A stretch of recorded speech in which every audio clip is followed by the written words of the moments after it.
오늘도 하나님의 은혜가 넘치기를 주님의 이름으로 축원합니다.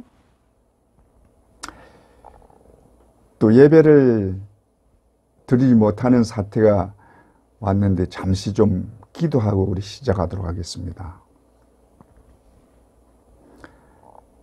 하나님 아버지, 우리의 잘못된 모든 것을 용서하여 주시옵소서. 이때에 하나님의 살아계심을 나타내 보여주시기를 원합니다. 하나님의 손으로 이 전염병을 거두어 주시옵소서. 다시 하나님 앞에 온전한 예배 드릴 수 있도록 주의 백성들을 불쌍히 여겨 주시옵소서. 우리 주 예수 그리스도 이름으로 간절히 기도드리옵나이다. 아멘.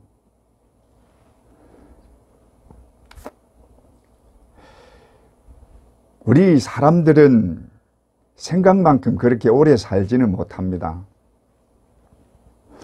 요즘은 100세 시대라고 그러지만 고작 해야 100년 살고 나면 끝나는 것입니다. 이것을 모르는 사람은 아무도 없습니다. 그런데도 불구하고 사람은 자기가 죽는다는 것을 잊고 살아가고 있습니다.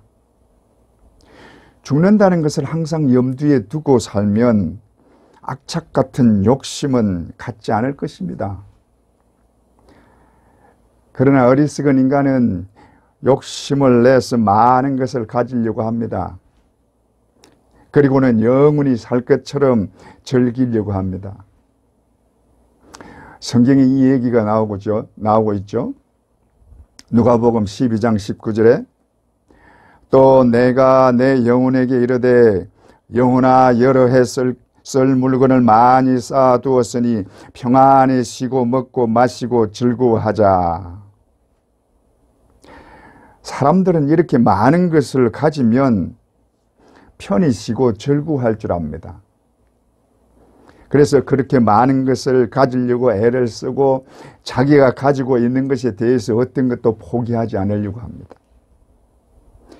만약에 내일 자신이 죽는다는 것을 안다면 이렇게 애를 쓰고 모을까요? 하나님께서 하시는 말씀이 바로 그 말씀입니다.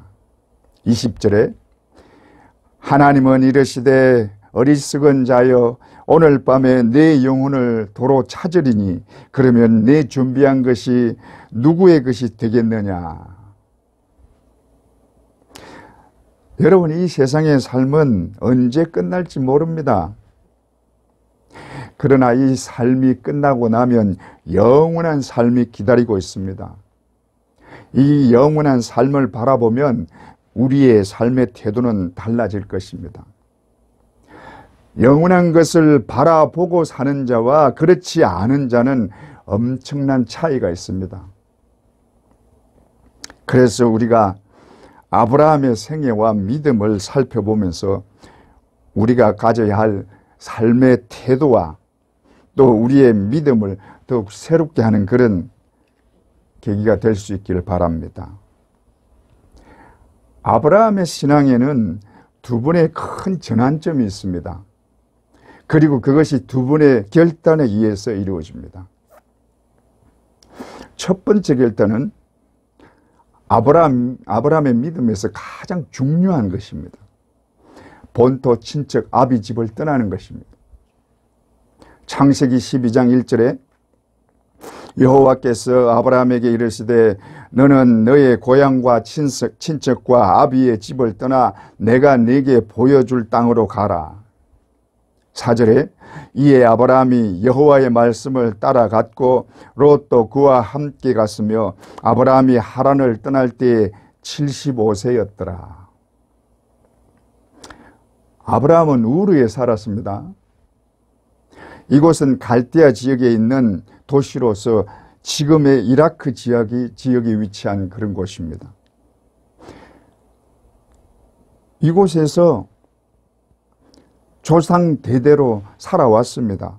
그리고 이곳은 문명이 매우 발달한 곳이고 그 당시에 아주 부유한 도시였습니다. 그리고 확실한 터전을 마련하고 살아왔습니다. 그런데 이 지역이 어떤 곳이냐 하면 우상 숭배가 만연한 곳입니다. 여러 종류의 신전들이 세워져 있었습니다. 이 신전에서 온갖 우상 숭배들이 행해지고 있었습니다. 그리고 이곳이 나중에 바벨론이 세워지는 곳입니다. 그러므로 죄악된 세상의 중심지가 바로 이곳입니다. 그래서 하나님은 아브라함에게 이곳을 떠나라고 말씀하신 것입니다. 그러나 도시 생활에 젖어 있는 아브라함의 입장에서 이곳을 떠난다는 것이 어려운 일입니다. 이곳에서 가지고 있던 모든 것을 다 포기하고 새로운 곳에 가서 새롭게 산다는 것이 쉬운 선택은 결코 아닙니다. 특히 여자들은 더 그렇습니다. 요즘 남자들이 귀농을 하고 싶은데 아내들 때문에 귀농을 하지 못한다고 그럽니다. 여자들은 시골에 가서 절대로 살지 않는답니다. 그래서 귀농을 하려면 혼자 내려가서 살라고 그런데요. 그래서 아내 때문에 귀농을 하고 싶은데 못한답니다.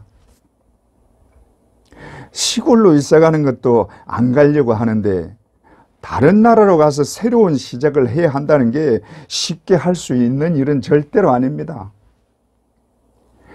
그러나 아브라함은 하나님의 말씀대로 떠났습니다. 자신의 지금까지의 모든 것을 포기하고 하나님의 말씀을 믿고 떠난 것입니다. 창세기 12장 2절에 내가 너로 큰 민족을 이루고 네게 복을 주어 네 이름을 창대하게 하리니 너는 복이 될지라. 이 말씀을 믿고 그곳의 삶을 포기하고 떠난 것입니다. 만약에 포기하지 않았다면 지금의 아브라함은 없을 것입니다. 여러분은 천국을 위해서 뭘 포기했습니까? 세상에 우리가 가지고 있는 것을 포기하지 못하고 나의 현재 어떤 것도 포기하지 못하고 그러면서 천국 가기는 바라고 있습니다. 그러나 이 세상의 것을 손에 쥐고 천국을 가지는 못합니다. 진정한 우리의 신앙은 포기하면서부터 시작이 됩니다. 우리의 신앙생활에서 가장 문제점은 세상에 마음을 두고 세상의 것을 다 가지고 세상의 것을 즐기면서 하나님을 믿는다는 것입니다. 나는 세상을 바라보고 있으면서 하나님의 은혜와 사랑만 받으려고 하는 것입니다. 나는 세상의 어떤 것도 포기하지 않으면서 하나님의 사랑은 받고 싶어 합니다. 세상의 것을 누리면서 천국에 가고 싶어 합니다. 그러나 하나님을 믿고 그 사랑을 받기 위해서는 이 세상에서 돌이켜 하나님 앞으로 나가야 합니다. 하나님은 세상을 바라보는 자와는 절대로 가까이 하지 않습니다. 우리가 사는 이 세상은 우상의 도시 우러요 죄악으로 영원히 멸망받을 바벨론입니다. 이런 곳에 계속 머무르고 있다면 절대로 하나님은 만날 수 없고 아무리 주여 믿습니다 해도 천국은 어디에도 찾을 수 없습니다. 우르를 떠나면서부터 하나님을 믿는 삶이 시작되는 것입니다. 여러분, 롯의 처를 생각하시기를 바랍니다. 소돔과 고모라의 유황불이 쏟아질 때에 도망가던 롯의 처가 그 재물이 아까워서 뒤를 돌아보다가 소금 기둥이 되고 말았습니다. 이것이 성경 얘기만 아니라 바로 우리의 얘기입니다. 그래서 하나님을 믿고 하나님 나라에 들어가기 위해서는 이 세상의 것을 포기해야 합니다. 이 세상의 것에 대한 미련을 버리고 포기하는 것이 죄악된 세상에서 떠나는 것이요, 그때부터 믿음이 시작되는 것입니다. 그래서 우리가 참 신앙생활을 하기 위해서는 꼭 포기해야 할 세 가지가 있습니다. 그 세 가지를 좀 살펴보려고 합니다. 첫째로 재물에 대한 포기입니다. 재물에 대한 포기는 반드시 있어야 합니다. 초대교회 성도들은 아예 재물을 다 팔아서 사도들에게 가지고 왔습니다. 그러나 오늘날은 그렇게 하지는 않습니다. 간혹 전 재산을 다 바쳐서 교회를 짓는 분도 계시기는 합니다. 받은 은혜가 너무 크고 하늘나라에 참 소망을 두기 때문에 그렇게 할 수 있습니다. 요즘도 좀 이런 분들이 좀 계시면 좋겠어요. 그러나 재물을 포기하라는 것은 재물에 대한 욕심이나 미련을 갖지 말라는 것입니다. 어차피 여러분 것 아니잖아요. 다 하나님 것이요, 잠시 내가 빌려 쓰고 있는 것입니다. 하나님의 것을 가지고 내 것인 양 착각하지 마세요. 그러므로 하나님이 달라고 하면 언제든지 드릴 수 있어야 합니다. 그럼에도 불구하고 내 것인 양 욕심을 가지고 그 재물이 내 마음을 차지하고 있다면 하나님은 거기에는 없습니다. 하나님과 재물을 겸하여 섬길 수는 없습니다. 마태복음 6장 24절에 한 사람이 두 주인을 섬기지 못할 것이니 혹이를 미워하고 저를 사랑하거나 혹이를 중히 여기고 저를 경히 여김이라. 너희가 하나님과 재물을 겸하여 섬기지 못하느니라. 우리는 이 땅에서 갈림길에 서 있습니다. 천국을 선택하느냐 지옥을 선택하느냐, 둘 중에 하나는 반드시 선택해야 합니다. 재물을 선택하거나 재물이 마음이 가 있으면 지옥을 선택하는 것입니다. 왜냐하면 재물에 내 마음이 가 있으면 하나님의 말씀을 들어도 들어올 자리가 없습니다. 그렇기 때문에 재물이 내 마음을 차지하고 있으면 하나님의 말씀을 믿지를 못하는 것입니다. 들어올 자리가 없기 때문에. 우리는 아나니아와 삽비라의 얘기를 잘 합니다. 사도행전 5장 1절에서 2절에 아나니아라 하는 사람이 그의 아내 삽비라와 더불어 소유를 팔아 그 값에서 얼마를 감추매 그 아내도 알더라. 얼마만 가져다가 사도들의 발 앞에 두니. 아나니아와 삽비라는 하나님의 말씀을 듣고 자기의 재산을 팔기로 작정을 합니다. 하나님의 말씀의 은혜를 받았을 것입니다. 그리고 그들은 믿는다고 하는 사람들입니다. 그러니까 재산을 바칠 생각을 한 것입니다. 그러나 그들의 마음에 재물에 대한 욕심이 있었습니다. 아니면 생활에 대한 염려일 수도 있습니다. 어쨌든 그들은 재물의 얼마를 감추고 그것이 다인 양 가져온 것입니다. 이것으로 인해서 이들은 그 자리에서 죽고 말았습니다. 사람의 마음에 재물이 자리 잡고 있으면 하나님을 믿기가 이렇게 어려운 것입니다. 여러분, 우리가 하나님을 믿는다고 할 때 마음은 가지 않고 입에 말로만 믿는다고 하는 것은 아무 소용이 없습니다. 여러분, 하나님이 그렇게 하자는 분이십니까? 천국이 그렇게 별 볼 일 없는 곳인가요? 우리는 록펠러 얘기를 많이 들었습니다. 그는 미국에서 가장 부자 중에 한 사람입니다. 석유 왕이라는 말을 들을 정도로 석유로 어마어마한 돈을 번 사람입니다. 그런데 그는 어머니로부터 신앙을 물려받았고 어머니로부터 철저한 신앙 교육을 받았습니다. 그리고 그도 하나님을 진실로 믿는 크리스찬이 되었습니다. 그는 어머니의 유언을 생명처럼 지키려고 애를 썼습니다. 그의 어머니의 유언은 10가지였습니다. 첫째로, 하나님을 친아버지로 섬겨라. 둘째, 목사님을 하나님 다음으로 섬겨라. 셋째, 주일 예배는 본교회에서 드려라. 넷째, 오른쪽 주머니는 항상 11조 주머니로 하라. 다섯째, 아무도 원수로 만들지 말라. 여섯째, 아침에 목표를 가지고 기도하라. 일곱째, 잠자리에 들기 전에 하루를 반성하고 기도하라. 8째, 아침에는 꼭 하나님의 말씀을 읽어라. 9째, 남을 도울 수 있으면 힘껏 도우라. 10번째, 예배 시간에 항상 앞자리에 앉으라.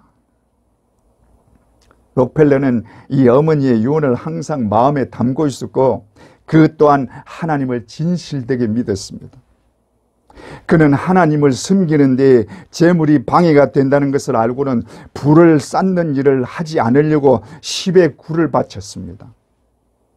10의 굴을 바치면서 모든 것은 하나님의 것이라는 것을 언제나 잊지 않았습니다. 록펠러의 수입의 10분의 굴은 어마어마한 돈입니다. 이 10의 굴을 바친다는 것은 엄청난 돈을 바친 것입니다.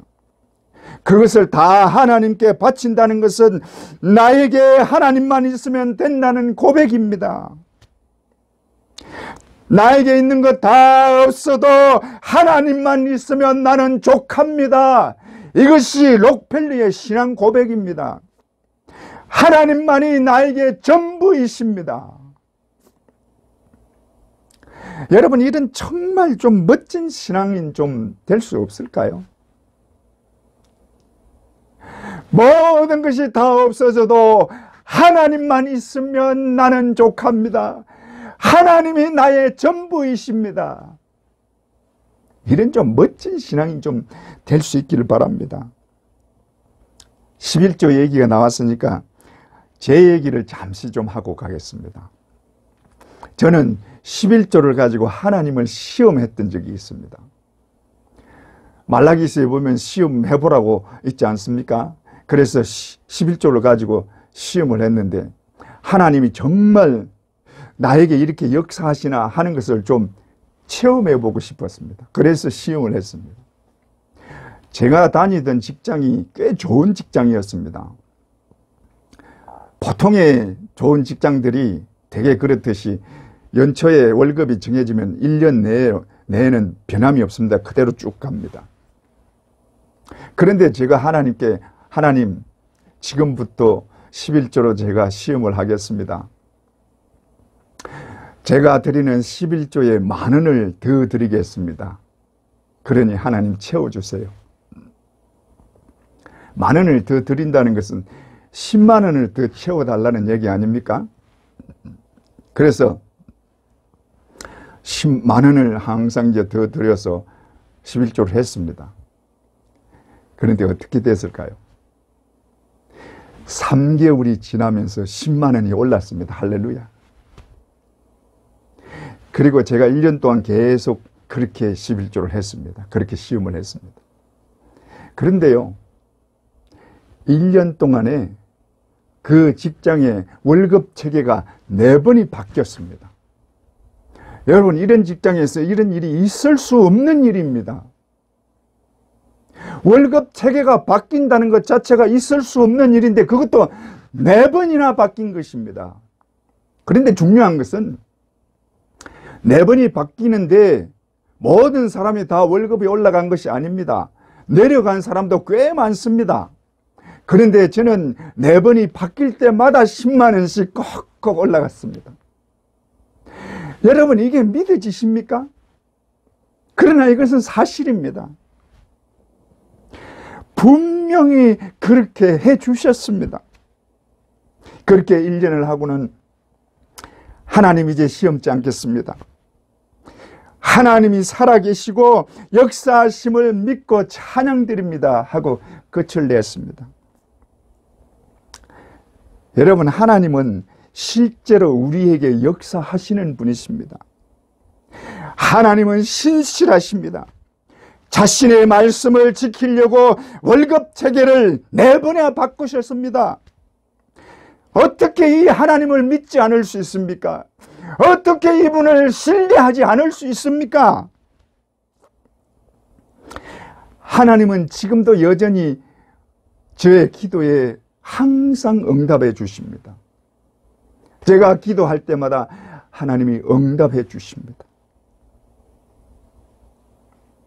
여러분에게도 하나님은 역사하시는 하나님이십니다. 이 하나님을 왜 믿지 못하십니까?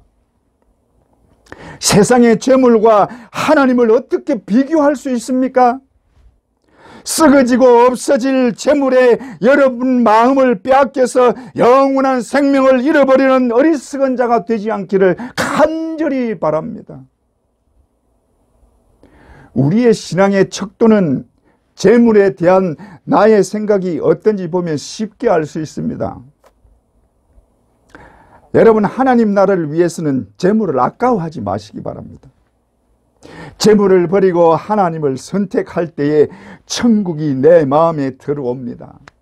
그러면 이 땅에서 벌써 천국을 맛보는 기쁨을 내 마음에 가지고 넘치는 기쁨으로 사는 것입니다. 이것은 아는 자만 압니다. 여러분 마음에 이 천국의 기쁨이 충만하기를 주님의 이름으로 축원합니다. 둘째로, 생명을 포기해야 합니다. 이것은 죽음 문제와 직결되어 있습니다. 여러분은 죽음 문제를 해결했습니까? 우리의 생명은 우리의 것이 아닙니다. 우리는 죽는 존재입니다. 죄로 인해서 죽어야 하는 존재입니다. 주님이 십자가에 달려 죽으신 이유도 우리의 이 죄 때문입니다. 주님이 내 대신 죽으시고 내 죄를 대신하셨습니다. 그런데 내 죄 때문에 죽어야 할 자는 나입니다. 십자가에 달려 죽어야 할 분이 주님이 아니라 내가 십자가에 달려 죽어야 하는 것입니다. 그러므로 주님이 달리신 그 자리에 누가 있어야 합니까? 내가 있어야 합니다. 내가 십자가에 못 박혀서 죽어야 하는 그 자리입니다. 그러므로 주님이 십자가에 달려 죽으실 때에 나도 같이 십자가에 못 박혀 죽은 것입니다. 그래서 바울 사도는 내가 그리스도와 함께 십자가에 못 박혔다고 고백합니다. 갈라디아서 2장 27에 내가 그리스도와 함께 십자가에 못 박혔나니 그런즉 이제 내가 사는 것이 아니요 오직 내 안에 그리스도께서 사시는 것이라. 이제 내가 육체 가운데 사는 것은 나를 사랑하사 나를 위하여 자기 자신을 버리신 하나님의 아들을 믿는 믿음 안에서 사는 것이라. 나는 예수님의 십자가에 함께 달려 이미 죽은 자입니다. 바울 사도만 이렇게 십자가에 달려 같이 죽은 것이 아니라 우리도 같이 죽은 것입니다. 그러므로 나는 이미 십자가에 달려 죽은 자입니다. 그리고 예수의 보혈로 다시 살아난 자입니다. 그러므로 내 옛 생명은 죽었습니다. 옛 생명이 죽을 때에 이전에 즐기던 모든 것도 함께 죽은 것입니다. 그럼에도 불구하고 옛것을 계속 즐긴다면 그것은 십자가와 상관이 없는 자요 구원과도 상관이 없는 자입니다. 그러므로 옛날 즐기던 것 다 끊어야 합니다. 죄에서 돌아서야 합니다. 아직도 술, 담배 하는 분들 계십니까? 은밀하게 즐기는 죄가 있습니까? 그것은 옛 생명의 것입니다. 그것을 계속하는 나는 십자가와 여러분은 상관없는 자가 되는 것입니다. 우리의 옛 생명은 죽었습니다. 새 생명을 가진 자들입니다. 그러므로 옛 것을 끊어야 합니다. 하자는 그런 것 때문에 영원히 저주받는 삶이 되는 어리석은 자가 되지 않기를 바랍니다. 또 요즘은 취미생활 때문에 예배도 드리지 않는 자들이 제법 있는 것 같습니다. 취미생활 하는 것 때문에 하나님을 섬기는 일을 못할 정도라면 그것이 신앙인이 할 일인가요? 고작 취미생활과 바꿀 수 있는 곳이 천국인가요?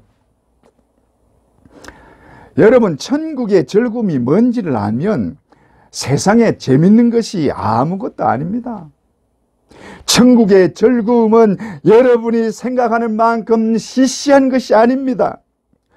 이 땅에서 어떤 것으로도 이 기쁨과 비교할 수 있는 기쁨은 없습니다.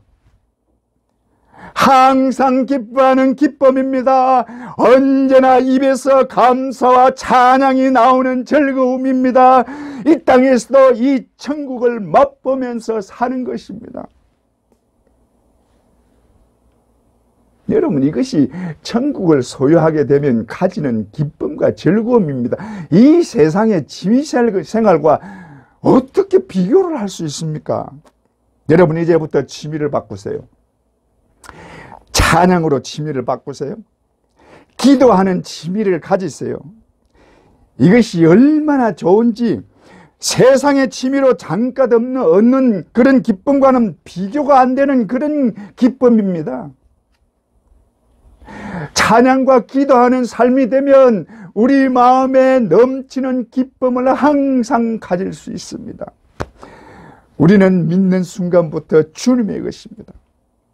주님이 그 피로 값주고 나를 샀습니다. 그러므로 이제 우리는 사나 죽으나 주님의 것입니다.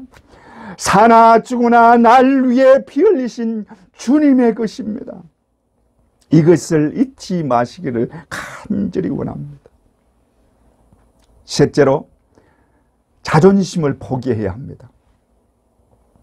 우리는 세상에서 하찮은 자존심을 가지고 있습니다. 그럼에도 불구하고 가지고 있는 나의 이 자존심을 버리지를 못합니다. 더욱이 조금의 부를 가지고 있으면 대단해서 교만해지기까지 합니다.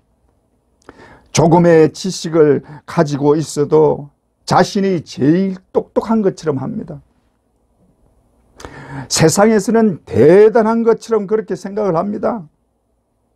그리고 이 자존심을 건드리면 참지를 못합니다. 이 자존심 때문에 하나님을 믿지도 않습니다.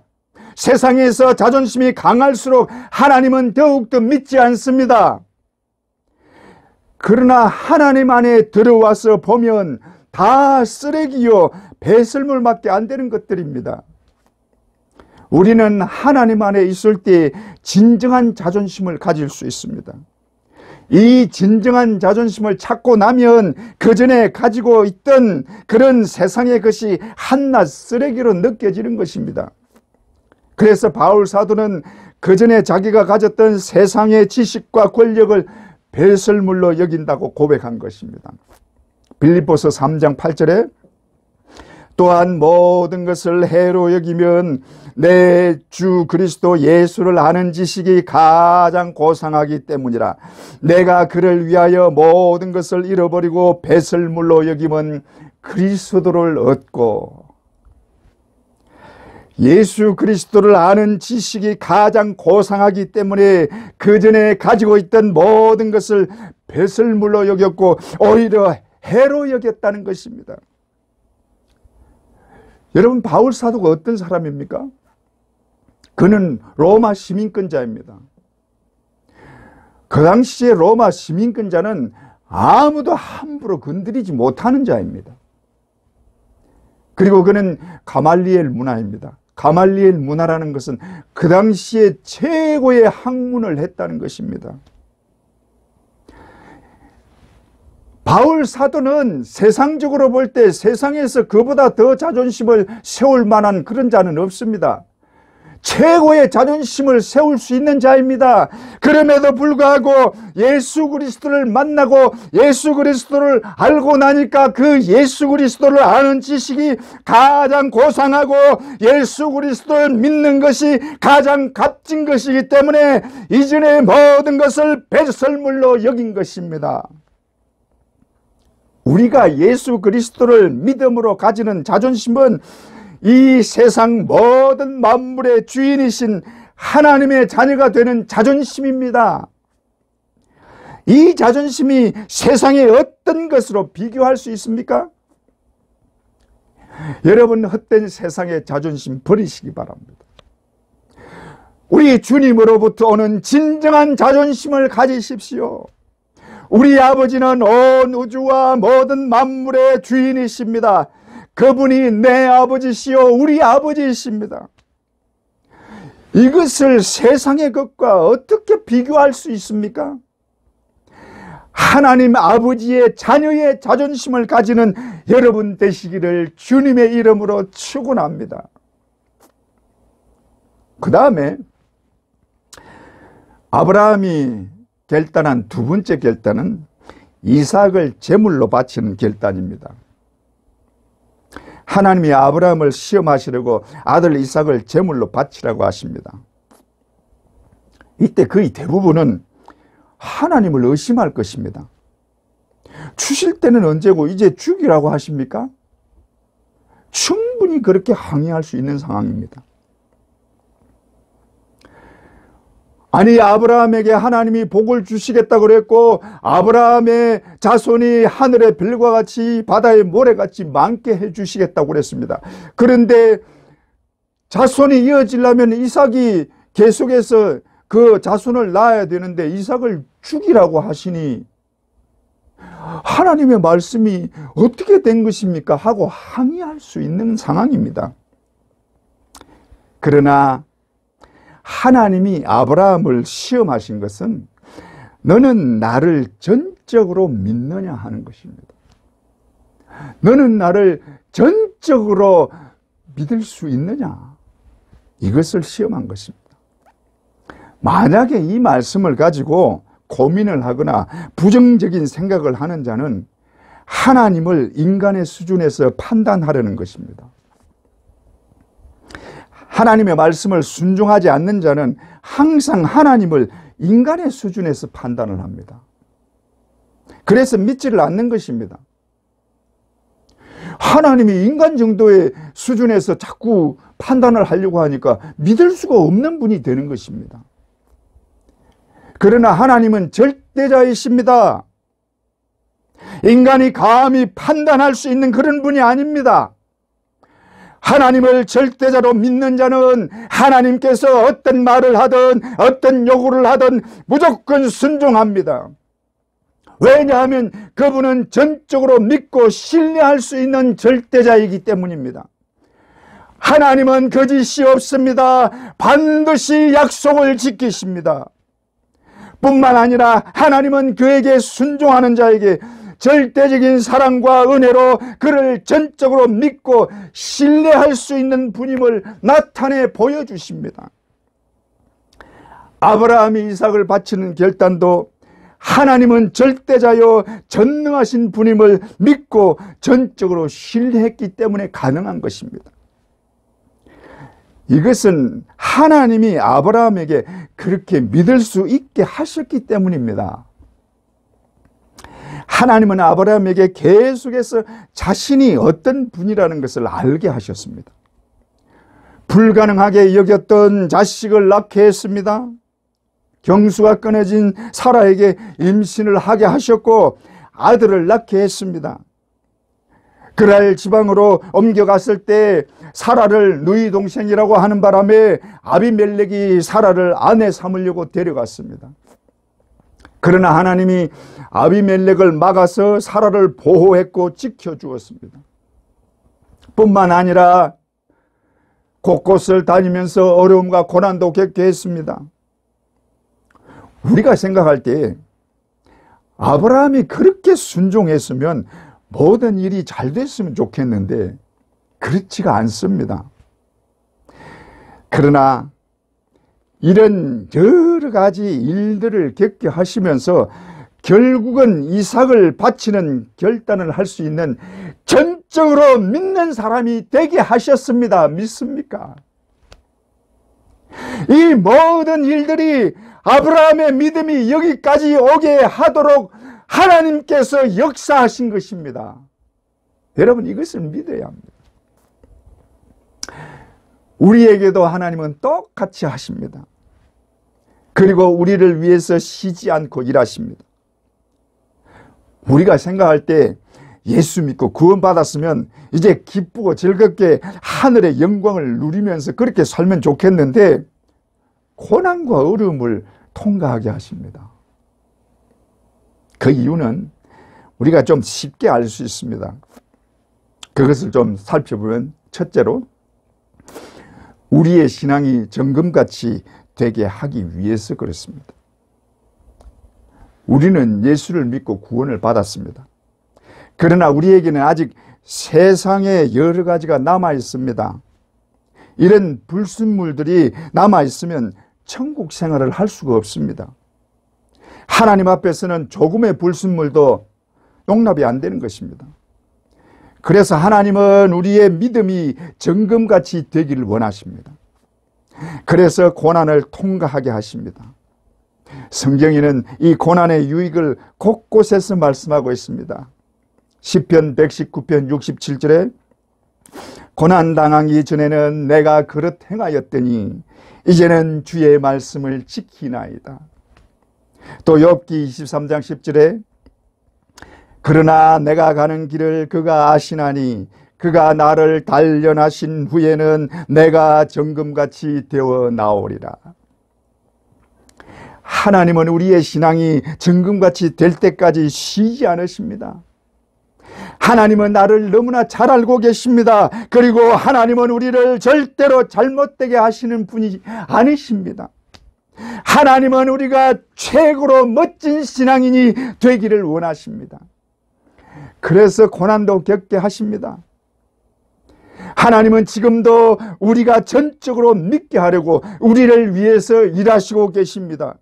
자신을 믿게 하시려고 우리를 위해서 정말 열심히십니다. 그 열심은 우리의 신앙이 정금같이 나올 때까지, 그리고 천국에 이를 때까지 계속될 것입니다. 그러므로 하나님을 신뢰하세요. 전적으로 그분을 믿으세요. 그 열심으로 우리의 신앙이 정금같이 되게 하실 줄 믿습니다. 둘째로, 우리의 본향을 바라보게 하기 위해서입니다. 우리는 이 땅에서 고난과 어려움을 겪을수록 천국을 바라보게 됩니다. 이 땅에서 즐겁고 행복할수록 천국에 대한 소망이 희미해집니다. 그래서 이 땅에서 마음껏 누리고 사는 사람들은 천국에 갈 생각이 별로 없습니다. 그래서 부자들이 천국에 들어가기가 어려운 것입니다. 이 땅에서 마음껏 누리고 사니까 천국에 대한 생각이 없는 것입니다. 그런데 그렇게 마음껏 누리는 것도 오래가지 못합니다. 우리 앞에는 어떤 불행이 도사리고 있는지 아무도 모릅니다. 가끔씩 교통사고를 당하는 것을 보면 그런 생각이 들 때가 있습니다. 저 사람이 오늘 집을 나올 때 자기가 교통사고 당해서 저렇게 죽을 것이라고 감히 생각이나 해봤을까? 얼마 전에 제가 보는 바로 앞에서 어떤 사람이 택시에 치여서 죽는 것을 보았습니다. 이 사람이 무단횡단을 해서 길을 건너가는데 버스가 오는 바람에 버스에 가려서 오던 택시가 이 사람을 발견을 하지 못하고 오는 속도 그대로 이 사람을 와서 쳐버린 것입니다. 붕 떠서 쳐박혔는데 꼼짝을 못하고 그 자리에 쓰러졌는데 피가 낭자하게 흐릅니다. 그래서 119를 빨리 불러서 그 사람을 데리고 가게 하기는 했는데 가망이 없어 보였습니다. 그때가 저녁이었는데 그런 생각이 드는 것입니다. 이 사람이 아침에 나올 때 이렇게 교통사고를 당해서 자기가 집에 다시 돌아가지 못할 것이라고 한 번이라도 상상이나 해봤을까? 여러분, 우리는 우리 앞에 어떤 일이 있을지 아무도 모릅니다. 이 땅에서 아무리 누리고 살아봐야 고작 몇십 년입니다. 그래서 믿는 사람들은 하나님이 그렇게 살도록 내버려 두지 않습니다. 믿는 사람이 세상에 빠져서 하나님을 잊어버릴 정도가 되면 하나님이 징계하십니다. 히브리서 12장 6절에 주께서 그 사랑하시는 자를 징계하시고 그가 받아들이시는 아들마다 채찍질하심이라. 또 8절에 징계는 다 받는 것이거늘 너희에게 없으면 사생자요 친아들이 아니니라. 여러분, 지금 내가 사는 게 너무나 행복하고 좋습니까? 하나님을 열심히 믿지 않는데도 잘 되는 것 같습니까? 그런데 이게 하나님의 복인 줄 알았는데 하나님이 그냥 내버려 두고 있는 것은 아닌가 의심해 보셔야 됩니다. 내가 혹시 사생자는 아닌가? 아니면 하나님께서 나에게 징계를 내리시지 않을까? 여러분, 이런 생각이 들면 빨리 하나님께로 돌려야 합니다. 하나님의 징계가 임한다는 것을 여러분 생각하셔야 됩니다. 하나님의 징계가 임하기 전에 빨리 돌이켜야 합니다. 하나님의 징계가 임하면 그 징계는 굉장히 무서운 것입니다. 여러분, 내가 하나님을 별로 열심히 믿지 않고 잘 믿지 못하는 것 같아도 잘 되고 있다면 여러분 의심하셔야 됩니다. 혹시 하나님이 나를 버린 자가 아닌가? 아니면 곧 하나님의 징계가 나에게 임하게 되는 것이 아닌가 하는 생각을 하셔야 됩니다. 만약에 그런 생각이 든다면 그 즉시로 하나님께로 돌려야 합니다. 그래야 여러분이 하나님 앞에 나와서 하나님이 주시는 은혜를 받고 영원한 생명을 다시 시작하는 것입니다. 우리의 살 곳은 이 땅이 아닙니다. 이 땅이 내가 살 곳이 아닌데 내가 여기에 마음이 빼앗기고 여기서 행복을 자꾸 구하기 때문에 하나님이 징계하시는 것입니다. 때때로 고난과 괴로움을 통과하게 하십니다. 그래서 하늘을 보게 하시고 내 앞에 있는 본향을 바라보게 하십니다. 여러분, 우리는 이 땅을 떠나는 순간에 나의 영원한 본향으로 돌아갑니다. 주님이 나를 위해서 예비하신 아름다운 집에서 영원히 살 것입니다. 우리 주님이 우리가 있을 곳을 예비하러 가셨습니다. 요한복음 14장 2절에서 3절에 내가 너희를 위하여 거처를 예비하러 가노니 가서 너희를 위하여 거처를 예비하면 내가 다시 와서 너희를 내게로 영접하여 나 있는 곳에 너희도 있게 하리라. 우리 주님 우리를 위해서 거처를 마련하시고 다 마련하신 후에 우리를 그곳으로 영접하여 주님과 영원히 함께 거하게 되는 것입니다. 할렐루야. 여러분, 찬송이 절로 나오지 않습니까? 있을 곳을 예비하신 크신 사랑 고마워 나의 주께 깊은 찬송 드리리. 나의 주를 내가 그의 곁에 서서 배우며 나의 주를 손에 못자국을 보아 알겠네. 이 하나님 나라 생각하면 이 땅에서 잘 살건 못 살건 그게 무슨 소용이 있습니까? 내가 돌아갈 본향을 생각하면 이 땅에서 좀 못 살고 어려워도 견딜 수 있습니다. 어떤 아픔도 괴로움도 견딜 수 있습니다.